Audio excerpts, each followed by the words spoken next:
Keesokan harinya barulah Kak Arina cerita kenapa dia pun tidak mau tidur di kamar lantai 2 karena kejadian ditampakannya pocong tersebut.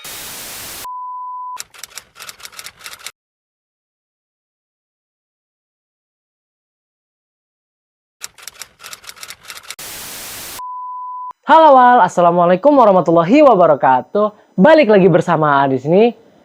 Wal, yes, sudah 100 subscriber. Terima kasih Wal, sudah subscribe, sudah nge-support AA. Semoga kalian semua selalu diberkati dan dirahmati oleh Allah Subhanahu wa taala. Nah, episode kali ini adalah episode 100 subscriber spesial. Tapi sebelum itu lupa kopinya. Mohon maaf nih Wal, kopinya tadi belum sempat kebuat karena bener-bener excited banget untuk melakukan 100 subscriber spesial ini. Akhirnya kopinya udah jadi. Oke, jadi tadi itu tapi udah kopinya udah. Sebelum itu mari kita ngopi.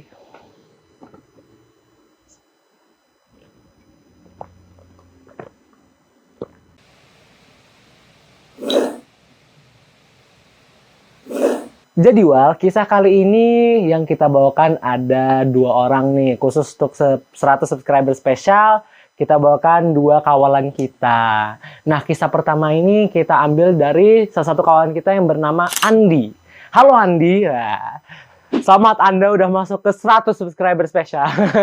Jadi Wal, kisah ini berawal ketika Andi masih kecil. Dimana Andi dulu itu tinggal di sebuah rumah di daerah Kalimantan Timur. Kita sebut aja daerah A lah ya.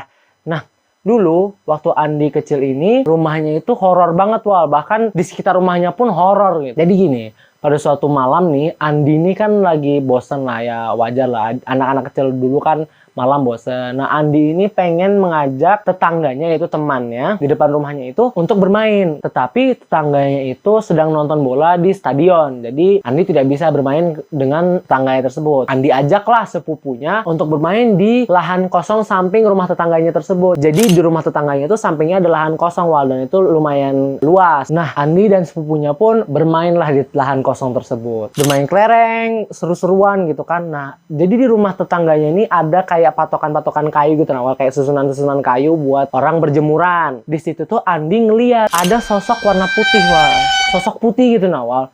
Andi pun terheran-heran, bukannya tetangganya itu lagi nonton bola ya di stadion ya.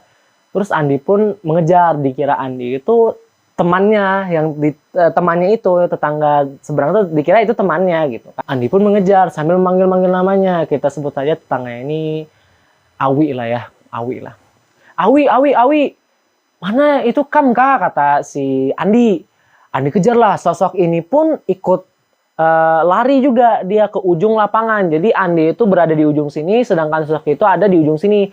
Nah, sosok itu sosok itu berlari ke arah hutan. Jadi di ujung tanah kosong ini hutan Wal. Saat Andi bergegas untuk mengejar sosok putih tersebut, Andi pun terhenti di pertengahan lapangan karena melihat sosok itu pas masuk hutan langsung hilang Wal. Nah, Andi pun dalam hati berpikir, gak mungkin itu orang sih. Andi pun langsung kicep lah hatinya kan, kicep langsung takut gitu kan. Nah, Andi pun bergegas bersama sepupunya pun lari balik ke rumah karena takut Wal.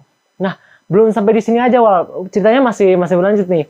Ternyata bukan cuma Andi saja yang mengalami kejadian horor tersebut, melainkan kakak sepupunya Andi pun mengalaminya. Kita sebut saja Rina lah kakak sepupunya Andi ini. Nah, jadi Kak Rina ini sepupunya by the way sering menginap di rumah Andi bersama keluarganya ya. Ya seperti kumpul-kumpul keluarga gitu kan, setiap minggu ngumpul di rumahnya Andi gitu kan. Kak Rina pun suatu malam pas mau tidur nih Wal, WC lah si Kak Rina ini. Kak Rina pun setelah selesai dari WC bergegas kembali ke lantai 2, di mana Kak Rina ini tidur sama keluarganya di lantai 2. Jadi Kak Rina pun bergegas lah ke lantai 2 gitu kan. Naik tangga, tuk. Nah, pas Kak Rina ini udah hampir sampai ke atas Wal, di anak tangga terakhir, tahu nggak ada apa Wal? Kak Rina ditampakkan sosok pocong Wal. Itu Kak Rina langsung kicep. Wah, Kak Rina langsung dak dikduk. Langsung kabur ke bawah Wal. Udah jadi ke atas, Kak Rina pun lari ke bawah dan masuk ke kamarnya Andi. Andi pun terheran-heran lah. Loh, kok malah tidur di sini gitu kan? Andi pun nanya nih ke Karina, Rin, kamu kenapa tidur sini? Nggak apa-apa, nggak apa-apa, mau tidur di sini aja, kata Karina. Andi pun nggak mikir panjang sih, karena mungkin capek kali mau ke atas gitu kan, mungkin malas aja ke atas gitu kan. Tidurlah Andi dan Rina di kamar situ. Keesokan harinya barulah Kak Arina cerita kenapa dia pun tidak mau tidur di kamar lantai 2 karena kejadian ditampakannya pocong tersebut. Nah, masih banyak nih, masih ada lagi, Wal. Satu kejadian lagi nih. Tunggu sebentar.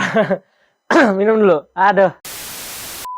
Jadi, Wal, kelanjutannya dari kisahnya Andi ini terjadi dan dialami oleh mamanya Andi sendiri. Jadi, kan ingat kan, Wal, tadi di pertengahan cerita tuh, sepupunya Andi ini setiap minggu selalu ngumpul-ngumpul dan nginap di rumahnya Andi kan. Nah, jadi Andi ini punya sepupu yaitu Karina sama adik sepupunya nih yang masih kecil. Kita sebut saja Adit lah. Nah, Adit ini sering diasuh oleh mamanya Andi karena kan masih kecil kan, sekitar umur 4 sampai 5 tahun lah. Nah, si Adit ini setiap malam tuh sering tuh diajak main sama mamanya Andi. Nah, tiba-tiba pada suatu malam nih, mamanya Andi ini lengah, Wal. Mamanya Andi ini lengah dan si Radit pun hilang lah dari pengawasannya mamanya Andi. Mamanya Andi pun mencarilah ke seluruh rumah. Ke dapur lah, ke lantai 2 lah, ke WC lah. Nggak ketemu-ketemu. Nah, ternyata mamanya Andi ini ketemu si Radit ini di ruang tamu, Wal. Sendirian. Sambil megang gunting dan ngegunting gorden, Wal. Bergegas lah mamanya Andi ini ngambil gunting dari tangannya si Radit. Terus mamanya Andi ini bingung nih. Dit, manggil si adik kecilnya. Dit, kamu kenapa mainan gunting gitu kan? Si Radit pun jawab, main sama temen, Cil. Mama Andi pun bingung. Hah, temennya di mana gitu kan? Kan jadi, Wal, jawaban Radit tuh yang paling bikin merinding sih menurut Asi. Apa ya kata Radit? Radit pun bilang begini. Itu di samping Acil. Di situ Mama Andi pun langsung merinding, takut, langsung ngambil si Radit dan langsung bergegas ke kamar, ngunci kamar. Udah habis itu tidur sampai pagi. Nah, disitulah baru mamanya Andi ini cerita ke Andi, Wal. Nah, jadi kisah ini pun sebenarnya masih banyak, kata Andi itu sebenarnya masih banyak cerita-cerita yang ada di rumah itu, sampai rumah itu diruqyah sama salah satu ustadz di daerah tersebut. Dan akhirnya pun Andi sekeluarga pindah rumah dari rumah tersebut karena tidak tahan dengan gangguan-gangguan yang ada di rumah tersebut. Dan akhirnya rumah itu pun terjual dan katanya Andi sih sekarang rumahnya udah bagus banget katanya. Tapi semoga sehat-sehat terus, Wal, Andi. Terima kasih telah mengirimkan cerita ini. Dan kita akan bergegas ke cerita selanjutnya. Let's go.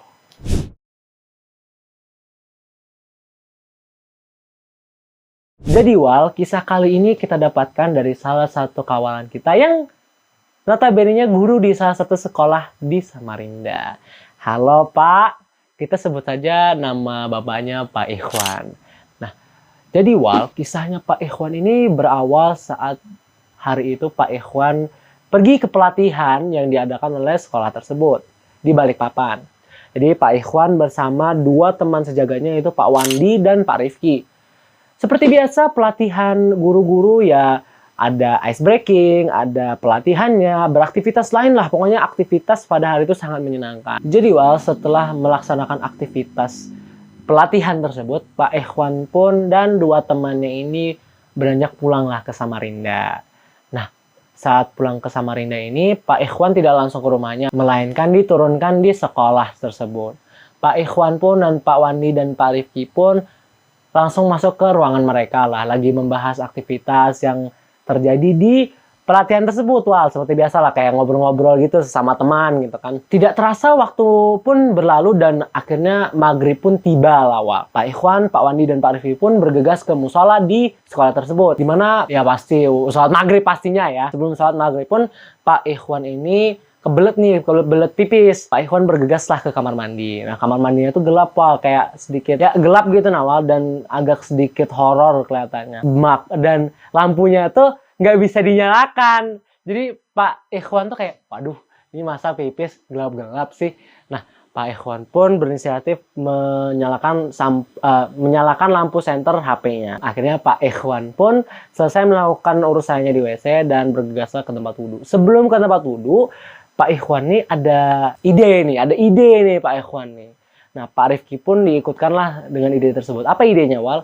Ya, mengerjai Pak Wandi, mengusili Pak Wandi pas maghrib. Jadi Pak Ikhwan dan Pak Rifki pun setelah bergegas wudhu dan masuklah ke musola, di mana Pak Wandi itu sebenarnya masih ada di kantor karena ngambil tasnya kalau nggak salah. Pak Wandi pun akhirnya ke musola dan melihat nggak ada nih, mungkin lagi kemana gitu kan. Berwudu lah Pak Wandi. Pak Ikhwan dan Pak Rifki pun ada dalam musola nih, lagi nunggu nih. Setelah Pak Wandi pun selesai berwudu, Pak Ikhwan dan Pak Rifki pun mengagetilah Pak Wandi. Wah, kaget lah gitu ya. Ketawa ketiwi, cekakak cekikik, akhirnya mereka pun beranjak sholat maghrib. Nah, saat sholat maghrib pun Pak Ikhwan lah jadi imam dan Pak Rifki dan Pak Wandi yang menjadi makmum. Pak Ikhwan pun membaca surah. Pada rakaat pertama, Pak Ikhwan tidak merasa hal yang aneh. Masih normal-normal aja, Wal. Pas rakaat kedua ini, Wal, kejadian misteri pun terjadi. Pak Ikhwan saat membacakan surah pendek, dari arah belakang musola tersebut, ada suara teriakan seperti orang lagi ngaum gitu, Wal. Kayak suara orang lagi meraung gitu, Wal. Pak Ikhwan pun penasaran. Dipikir, mungkin teman-temannya aja lagi ketawa gitu kan di belakang. Setelah itu, sholat pun berjalan dan Pak Ikhwan pun menyelesaikan sholat. Setelah sholat, Pak Ikhwan pun bertanya kepada Pak Rifki dan Pak Wandi, kalian kah yang suara tadi itu? Pak Rifki dan Pak Wandi pun terbingung. Hah? Suara apa? Itu suara kayak ngaum-ngaum gitu, nah, kata Pak Ikhwan. Pak Rifki pun langsung, maksudnya waktu rakaat 2 tadi ya? Iya, aku juga ada dengar tadi, kata Pak Rifki. Pak Ikhwan pun bilang, nah iya. Terus Pak Ikhwan ini nanya ke Pak Wandi, Di, kamu udah dengar juga lah? Pak Wandi pun bilang, enggak ada. Tapi kata Pak Wandi gini, aku ngerasa ada orang di belakang gitu. Kayak ada yang ngawasin nih. Nah, di situ Pak Ikhwan dan Pak Rifki dan Pak Wandi pun langsung merinding.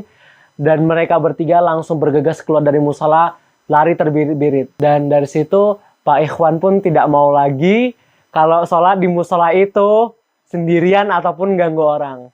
Jadi, Wal, Pak Ikhwan pun ada berpikir, kemungkinan kenapa dia dan Pak Rifki yang diganggu adalah karena Pak Rifki dan Pak Ikhwan yang mengerjai Pak Wandi dan menakut-nakuti Pak Wandi, Wal.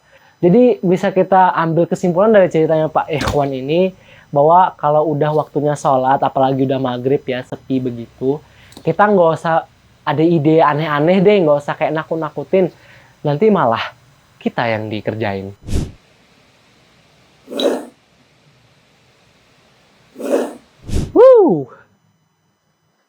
Memang 3 kisah, Wal. Sebenarnya 4 kisah tadi tuh ya, 4 kisah kalau nggak salah ya. Minum dulu, haus.